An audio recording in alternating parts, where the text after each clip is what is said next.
Coach Hennesy. How are you doing, my friend? Doing great. How are you? Good. Okay, so last time you were here, you were just getting your feet in the water. You hadn't quite been in Bartlesville super long time. You guys are here now. Tell us, how are things progressing in your world and your view of coaching the new football program for Bartlesville High School? It's going good. I mean, it's still kind of drinking from the fire hose. I mean, it's starting to slow down a little bit. And my wife always teases me because I always say, hey, it'll slow down once this piece is over. Then we go right into something else. And it's like right now, it's kind of starting to slow down a little bit. The spring ball starts next week. And then we go right into Summer Pride team camp. And so it never really slows down. But that's okay. That's what keeps me young. And, we've been doing all the things. The kids are working extremely hard. We've been doing 6:30 workouts. We have 70 there every morning at 6:30. 70, you're showing up at 6:30 a.m. Yep. every morning. Yeah. Woo, baby, come on. So we'll have close to 70. We've had a few that we've had some meetings with this last week that won't be going through spring ball, but we'll be carrying at least 60 through spring ball. But our freshmen will join us too. And so right now we're at about 35 freshmen. And so our locker room holds 100. Ideally, the old locker room down at the stadium is for the freshmen. Okay. But they've been able to just be in the varsity locker room because they've only had 50 kids total or whatever. So but we're pushing that. We're almost to the point where we're gonna do some remodeling down there and put the freshmen down there because Okay. we're running out of lockers. So it's a good problem to have. That's one thing Coach Dillbeck asked me when I said, what's the main thing you want from me? He said, get our numbers up. We don't have 6A numbers. I said, we can do that. And then about a month or two in, I went to his office. I said, hey, we will, I promise you. But right now it's a little bit of addition by subtraction. Sure. Some guys had to not be there. Yep. Other things were more important to them. And it's too hard. I had to have a meeting with a young man yesterday. His dad really wants him to play. Right. Yep. It's too hard. What we do is too hard to play for someone else. You got to play for you. Yep. Or it's not going to work. Well, yeah, I think if you have that mentality that I'm just here for the team and you don't really have a skin in the game per se, that's a hard thing to do. Yeah, and getting up at 6:30 to work out, and then in the fall we're going to practice at 5:30. Oh, bro. And that time change. I guess you're falling back, so it's a little bit better, but good night. Yeah, man. What I've learned though with that, Caleb, is we started it accidentally. Heat wave came through 3 or 4 years ago, and the state forced you couldn't practice at 3 o'clock. So I wasn't going to practice at 8 o'clock at night. So we just went early. And if you do it early, I'm always the guy. I used to work a shift for a job. I used 5 a.m. to 1 p.m. You get in early, you get done early. Absolutely. But actually the kids, after the week was over, we got through that week, won the game, and Sunday at our Sunday practice, kids, I was like, hey, we can go back to normal schedule. The kids said, can we keep doing that? We like it. Oh, okay. As I talk to the kids more, I mean, you're going to have a few kids that don't really like it. Sure, yeah, there's always. They don't like getting up. But, they get to wake up and think about football. They don't think about their girlfriends being mean to them today, or they flunked their math test, or they spilled their lunch on them, and now they look bad. Yep. All these things, and I never thought, in 30 years, I never thought about that. We got these 13, 14, 15-year-old, 16-year-old kids, and they go through all these emotions, all these thought processes all day long, and they show them like, hey, focus up, dial in for 2 hours. And it's just, so that piece was good. But what I really noticed this past season for us was we go, and we're all used to it. We all know the deal. The parents love it because the kids are going to bed at 8 o'clock. And there's only so much trouble you can get in between 4 and 8, So, like Mama used to say, nothing good happens after midnight. So, yep. So, my dad was 10 o'clock. Nothing good after 10. So it keeps them, it gets them to go to bed early. They eat more. There's so many benefits to it. But the thing we noticed was we come in 7th hour and we show film. So we watched that morning. We graded that morning's practice. We film practice. We graded film practice. We come in and we go over. So at practice, they heard us correct them. Then they get to come in and see the mistake. And then they don't make the mistake again the next day. So that piece of that 45 minutes of film, and then we watch 20 minutes of the opponent, and they're home by 4 o'clock. Coaches are home by 5 o'clock. It's the first time in my career ever that I eat dinner with my family every night. In the off season, I'm not home that early. But so it's just a really unique thing. I wasn't sure I was gonna be able to do it here because our band is so big, and our band practices at 6 in the morning on the turf. And they've got the turf, and they got so many people, and we don't have lights on the practice field. But just like everything else, our administration, the community, all the pieces I talked about last time you got to have to build a program, the band was no different. I went in, we had a great meeting. He said, you know what, I can push it back to 6:50. And so at 6:50, it's light enough. So I said, all right, at 6:50, we'll go to the practice field. 6:50, we'll go to the practice field, finish up the last 30 minutes of practice we need to do, then we'll go lift. But so we're just going to kind of work together, and they're kind of waiting, and we're going to get off the field at 6:50 for them, then they're going to come on the field. And so it all works for everybody. So we're pretty excited about it. I love that you guys are willing to work together and all that. And it seems like you're putting together a pretty epic staff for all the coaches that are coming in. And it's looking really solid. What are you looking forward to the most about having all these guys in for your staffing team? Hey, I'm so excited. This Sunday is actually the first time we were all together at the OU clinic. We all get to go to the clinic together. But as far as in the office, they'll all finally be here Sunday. Sunday night, we're going to have a meeting. We start spring ball on Monday, so they'll all be here for spring ball. Most of them have been here already. Hats off to our school for letting me bring a lot of these guys in early. It's unheard of in high school. They'll usually let the head coach come in, but never. I mean, they let me bring 3 other guys in with me right now, plus the couple that I kept. So we've been able to get a lot done. And then Coach Stryker got here last week, and so we're getting them all. But the talent level of this coaching staff is unbelievable. The name recognition of this coaching staff, the experience level they've got of coaching, it's a great blend. We got young guys that are full of energy that played at a high level. We've got old guys that have been head coaches that have the knowledge and how to do things. You don't have to tell them what to do all the time. It's just it's a rock star staff. It's the best staff I've ever seen in high school. And but the number one thing, and the thing that as I interviewed coaches and met with coaches, is they all love kids. They're all doing it because they love kids. That's the reason they're doing it. Some guys, first thing they want to ask is, how much is my stipend? How much is, what are we doing here? And these guys were all about kids. And so that's my number one priority is we're going to do what's right by these kids and get the kids to believe in us. The kids are going to love the coaches. It doesn't mean we're not going to be hard on them. Sure. We're going to be hard on them. We're going to coach them. But then we're going to come behind them and love them up and hug them and tell them, hey, we're proud of you. We love you. Let's get this done. That was one thing that struck me the last time we had a conversation on the show. You talked about the reality of I want more than anything to see these guys off the field winning. Not. I mean, we want to win on the field. Obviously, we want to bring home a championship. That's what we want. We want to win on the field, but ultimately, the ball game is going to end eventually, and we want them to be able to have something to take off the field that's going to go beyond just their high school career. And that was something that really struck me. Speak to that again, just to help reiterate that idea. To me, and what you just said, making them successful, man, our number one priority is creating great men. That's our number one. It's not go win state championships. It's create great men. So all the things you have to learn in football are going to create great men. Because the ball doesn't bounce right every time in football. It's going to bounce crooked. It's not going to bounce right when you're a man. Sometimes you're not getting along with your wife great. You got to find a way to work through it. Sometimes the kids aren't acting exactly right. Sometimes the job is tough. Well, you can't just quit. You can't just go whatever. You got to battle through it. And so, so hopefully these things that's what we're teaching them, those skills, those life skills.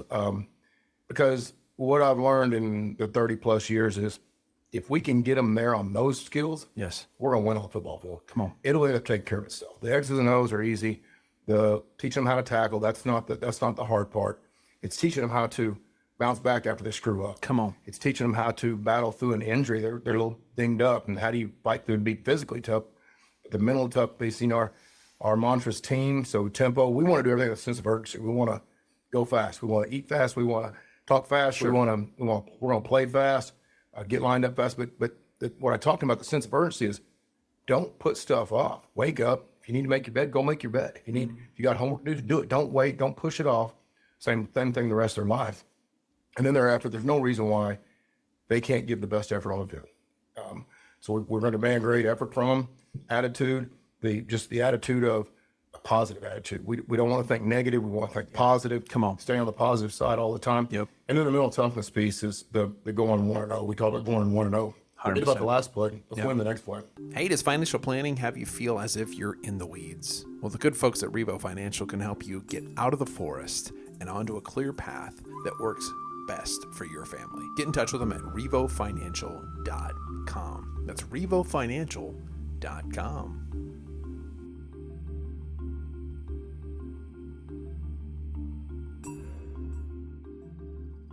Hey, my friends, if you're passing through Copan, Oklahoma, make sure and stop by Copan Restaurant and Truck Stop. It's a place for great food, hot coffee, and friendly faces that make you feel right at home.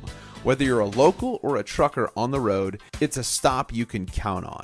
Copan Restaurant and Truck Stop. Give them a call, 918-532-4666. Copan Restaurant and Truck Stop. Good food, good people in Copan, Oklahoma.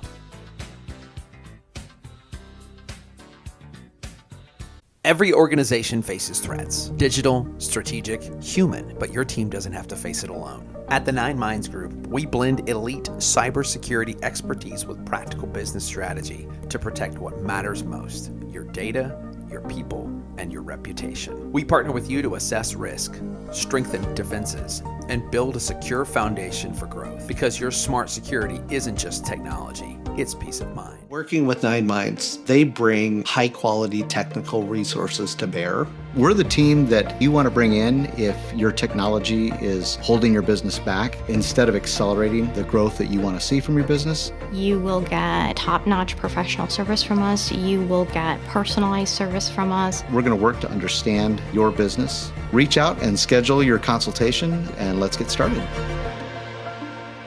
Visit the9minds.com. That's THENINEMINDS.com. The9minds.com. Well, I think that's one of the things. Attitude is, whenever I go and speak in schools or I travel around anywhere and talk to kids, that's one of the things. I mean, attitude is 98% of the gig. And if you've got a great attitude, everything else can be taught.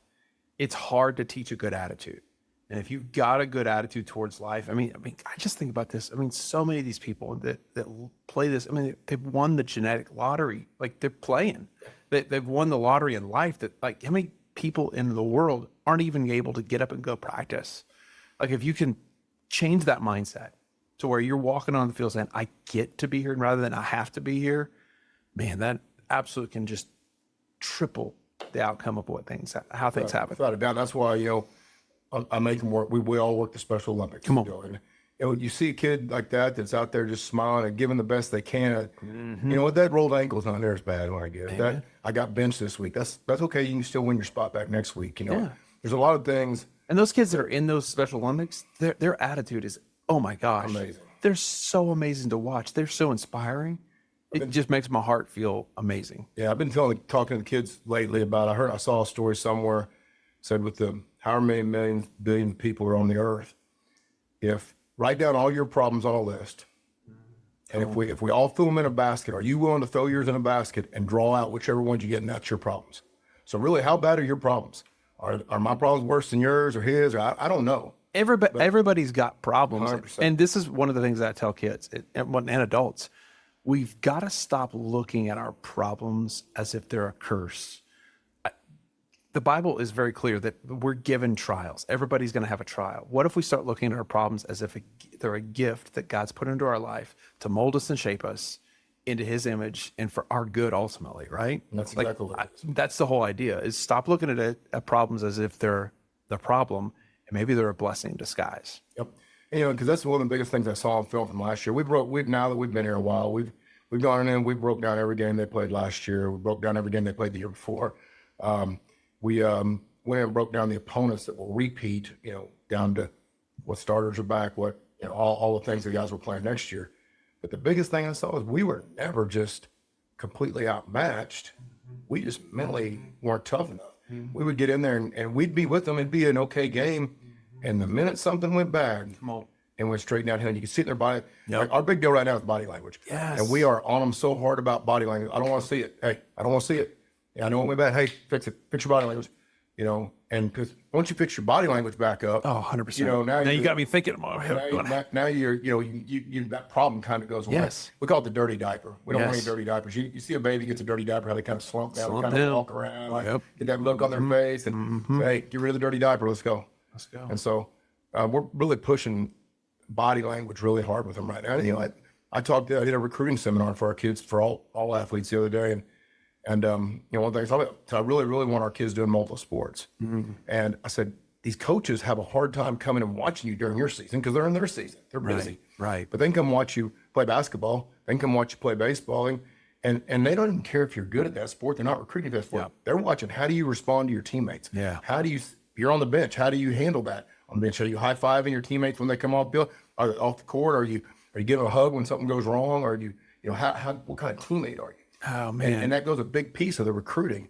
So hopefully, and the other coaches have been great. We're getting more kids out. We're doing Summer Pride all together. All the coaches have come to me and said, hey, we want to go ahead, and we haven't in the past. Basketball started, Jake came and said, let's do Summer Pride together. I said, that sounds great to me. And then Coach Fashion said, hey, can the wrestlers do it? I said, absolutely, let's go. And then Cody came and talked to me. The baseball players are all going to do Summer Pride. So we're all going to do it together. Now, I'm trying to figure out how to structure it because we may have close to 300 kids out there for the high school group. There's a few folks. And but we'll get it. We'll rotate. Oh, I think teamwork is so. I mean, everybody makes the cliche. There's no I. There's no I in team. But sometimes there is a me, and so you got to get past that mindset of it's about me, and it's ultimately what's good for the team, what's good for the program. The multi-sport, success breeds success. Sure. And if you look at it, with the exception of our country club, I call them country club sports. Our golf did great this year. Our girls sports did really good. Yeah. Swimming was good in boys, and tennis was good in boys. But our other sports, we really haven't just got there where we all want to be yet. So I think once we all start working together and we start winning, we're going to start winning in everything. I love that. And that's my deal. I want to put Bartlesville on the map, not me. We want to put Bartlesville on the map in football, baseball, basketball, academics. Our band is already up there. They're awesome. Our theater is, I've gone to all the plays they have. They blow me away.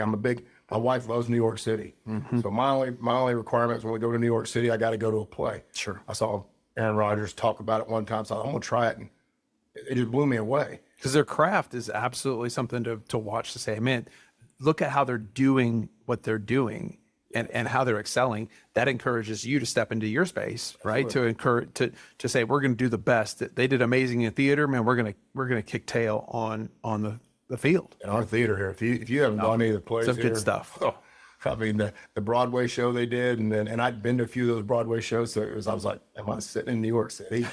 and then the Grease show was amazing. So just all our, our choir, our band, our, everything is just, this is the place to be. If you want a great place to come live, town's great, it's a great place to live, but then the school is second to none. So, and athletics is about to get there. So I was talking to one of my coaches actually, I might have been this morning. I said, because there's so much movement in high school sports right now, transfers, open transfer, you can do whatever you want.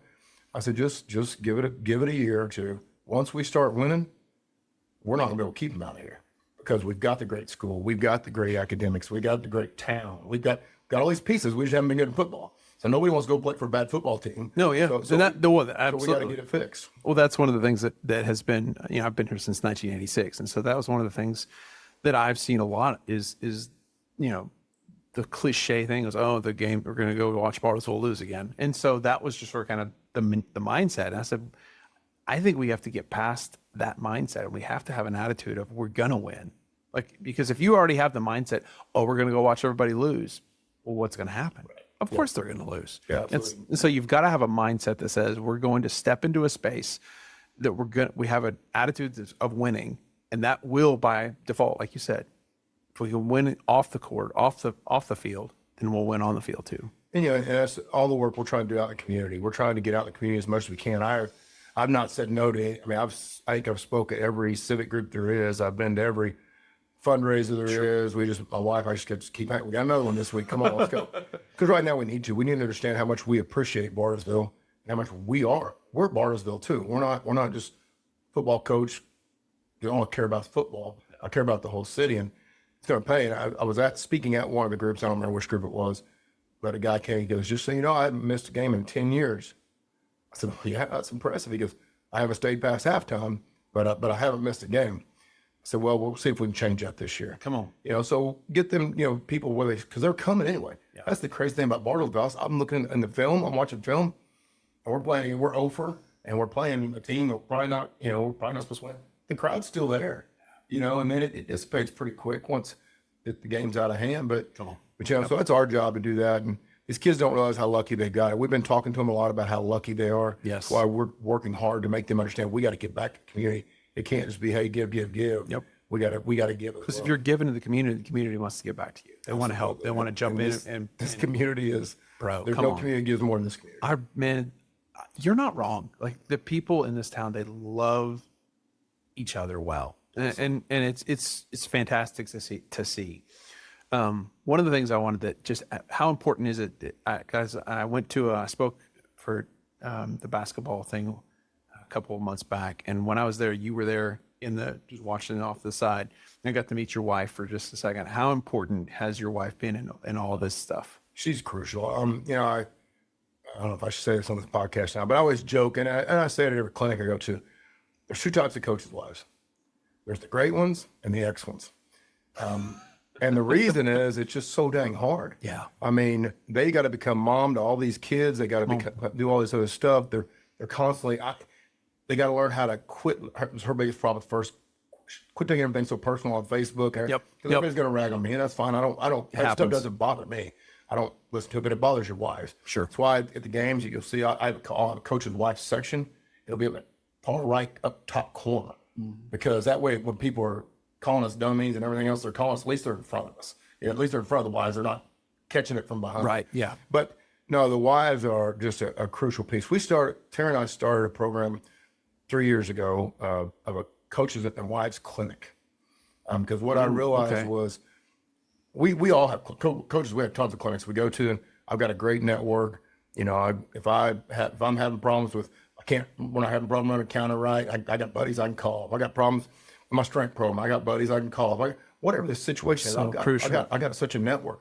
Why don't have this network? Come on. But I promise you, they're all having the same problems. So we've created this clinic piece that we actually didn't do it this year because we're in the process of moving and everything else. But we'll start it back next year. We'll be here in Bartlesville. And it's getting big because we'll come and we'll do a football clinic for the guys. The wives, the first meeting will be somebody will come and speak on time management, how you do it as a couple and family, and make that whole dynamic work. A lot of times it's a big businessman or a big businesswoman teach that has to do the same problem. Yeah. And then the wives just go and have a day. They go shopping. They go do all this stuff all day long. And then they come back. Then we have a big social. Really what we're trying to create is a network for wives. So when they have a problem, they got somebody they could call. That's so crucial. We're big on including the wives in our program, everything we do. The families. You come to our practice anytime, you're going to see 4 or 5 little kids running around at practice. You're going to see. Make it a family affair. That might not be the only time I get to see Dad. You know, he's out there.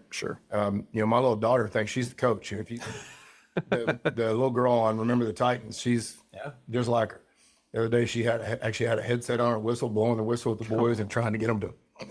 But it's so I think the family piece is huge for us. 100%. We say, I break them down every day. God, family, football, remember I love you. That's the last thing I say to them every day. And I mean, the family piece is not, and I don't mean just football teams of family. Our families are family. Yeah.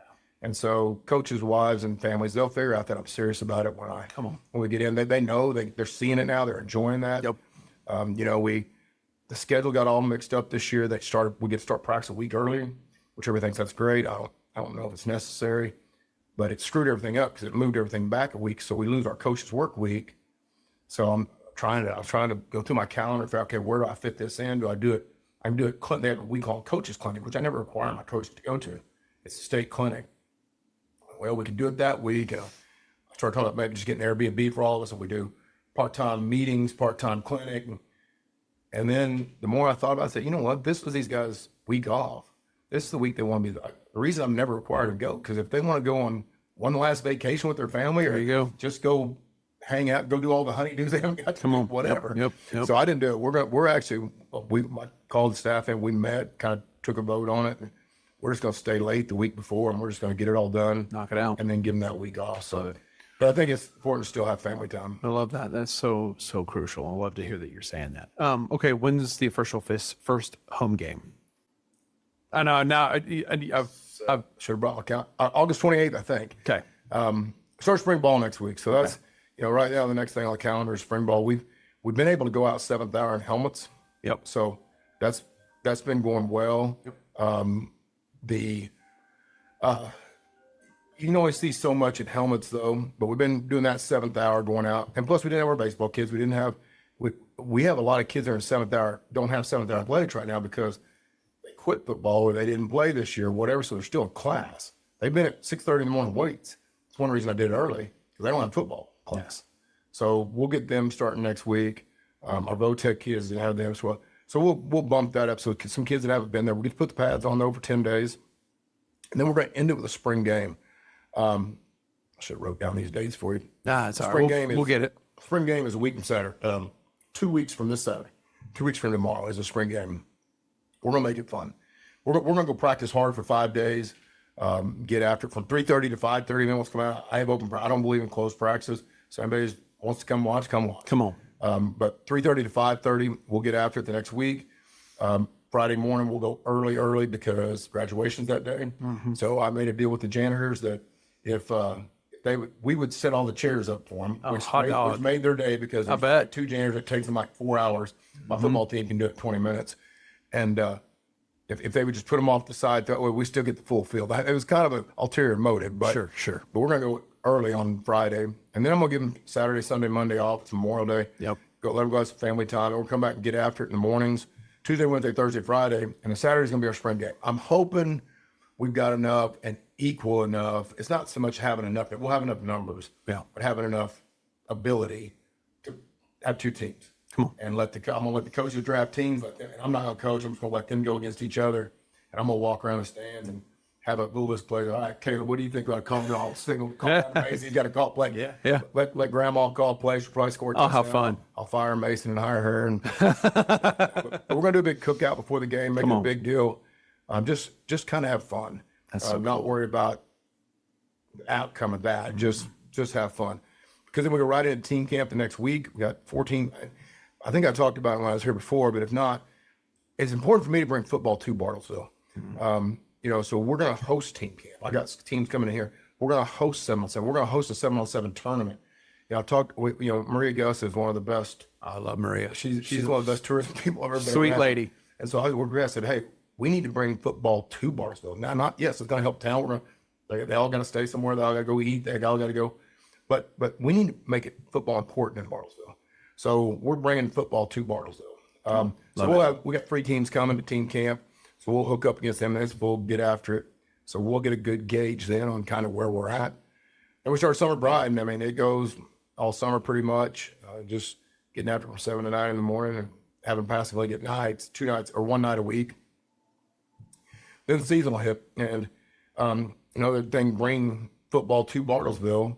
I started doing this, I don't know how long ago, hosting this preseason classic. So we got 3 teams coming. We'll have preseason scrimmage at it, but we'll scrimmage at first against 2 teams, and then the third team will be a half game. Put our game uniforms on, make it like a half game. And so Patriot Auto stepped up and said, hey, we'll sponsor that for you. And they're going to and then BSN is going to sponsor the coaches. And so we got some sponsors for all that stuff. I mean, everybody's been so good. I haven't got told no yet when I call and say, hey, can you sponsor this for me? I need 200 t-shirts, or Fast Track's going to sponsor Summer Pride. And he said, how many t-shirts? Could be 500. I don't know. He goes, doesn't matter. Let's go. I love what you're doing. Let's go. So, once again, the community is amazing. Yeah, they are. And then we open up with Sky too. So, 4A school, but really good 4A school, and it's here. Yep. I was really scrambling with our schedule. They allowed some teams to go independent this year. And so in our district, 2 teams went independent. So the 2 games we could always count as wins before, they're not on our schedule anymore. Oh, wow. But we're already in the playoffs because we're in a 16 district, and the top 16 make the playoffs. But that's not our goal anyway. But so we had to go find some games, and it was hard. Before I got here, Thad said everybody was calling wanting to play us. Then all of a sudden we started putting this coaching staff together, and all of a sudden people didn't want to play us. I don't know. We're out of eligibility. I don't understand. But so finally got UConn is going to be a 6A1 school, which is going to be a tough game for us. We had to pick them up, and then couldn't find another one. I mean, we got Claremore and Collinsville, which we've always played in. Indian agreed to play us. Another 6A1 school. So we're going to play a couple 6A1 schools. And then at the last, I was scrambled because we could not find another game. And we were either going to Lawton Mac, all the way to Lawton Mac, or going to Weatherford. Yeah, either one. That's a long drive. So at the last minute, Sky 2 got dropped. Somebody dropped them. And so we just said, all right, let's play. Come on. It's going to be kind of weird because we scrimmaged the week before. Sure. They were already in our scrimmage. Coach Pearson and I are good friends. And so we're doing passing league together, and but it doesn't matter. So start off with them. Then we got Collinsville and Claremore, two teams that, we should have a chance against. We've been in the games with them. We just haven't been able to beat them. I don't think we beat them in 10 years or longer. And then, we got Enid. So, and then our district, and then UConn. But our district's super tough, though. You got Sand Springs, state champion. Stillwater's probably going to be ranked number 1 preseason. Then you got Muskogee, you got Booker T, and then you got Ponca City. So there's only 5 other teams losing those 2 teams at those 2 inner city, Oklahoma City schools. So, it's a tough schedule, but it's a schedule that's pretty favorable that we like. We're able to get it 5 home, 5 away. So, which is always a battle too. So Come on. we're looking forward to it. Awesome. Well, man, I appreciate you coming back and Absolutely. just give us an update of how things are going, how things have been going. And man, we're looking forward to this coming up semester and seeing how things shake out. And it's looking amazing. So if anybody wants to get in touch with you, how do they get in touch with you? Easiest way is just email. My email's on the school email. It's just hennessyma@bps-oklahoma.org. It's the easiest way to get a hold of me. So just email me anytime. And so, if they need anything, their group's got something they need us to do, whatever. We're not doing, one thing I am doing different this year that some people like it, some people don't. They've done a lot of scholarships for Summer Pride in the past. But I don't like doing scholarships. I don't want to be the one that decides, can a kid afford it or not? And some of them truly probably can't, whatever. I don't ever want to not let a kid come because they can't. But more than worrying about the ones that act like they can't afford it, but then they could. I worry more about the mom that's working 2 jobs to try to keep the lights on. She can't afford it, but she's too proud to ask, and now she's going to find a way to find this $100 or whatever. So I don't do scholarships. I do work study. So I allow the kids to work it off. They're $10 an hour. We got things around the school. A little hard work you. Yeah, and well, here's the deal. Again, we started this and saying we're trying to create young men. When they get out of mama's house, they're not handing you anything for free. There's no scholarships for groceries. That's right. There's no scholarships for, you want something, go work for it. And Put the work in. And so we're not even asking them, can you afford it or not? If you don't want to pay, you don't have to pay. Just, you don't work it off. And we got lots of jobs around schools. We're helping the janitors to try to come up with stuff and do stuff around there. I love it. Well, Coach, thanks for coming on the show and sharing everything that's going on, and looking forward to this. All right, buddy. Appreciate you. Yep. Hey, my friends, thanks for tuning in to this podcast. If you enjoyed listening to this conversation, check out calebgordon.org for all the other episodes that are out there, anything that I've written, anything that I have podcast-wise, and I pray that it blesses you and it encourages you. Love y'all.